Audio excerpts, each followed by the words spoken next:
Recent laws, court decisions, and the cultural climate pose new threats to religious freedom. The topic is explored in a book being released tomorrow. Political director Lauren Ashburn talks with author Mary Eberstadt. Mary, thank you so much for joining us. Your book, It's Dangerous to Believe, you said, is talking about the religious witch hunt that is going on in our society. Why do you use that term? It's a strong term, Lauren, but I do think it suits for several reasons. There is a level of irrationality and discrimination directed against religious believers these days that is really something new in the Western world. Give me an example of that.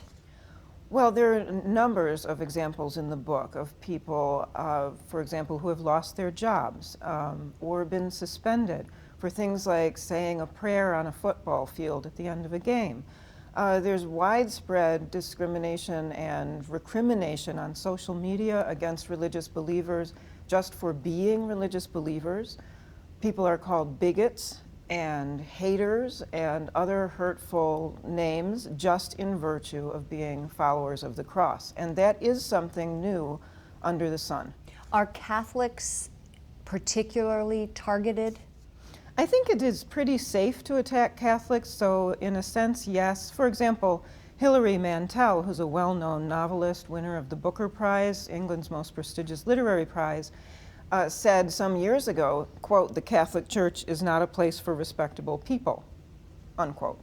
There's a lot of that kind of free-floating aggression against religious believers.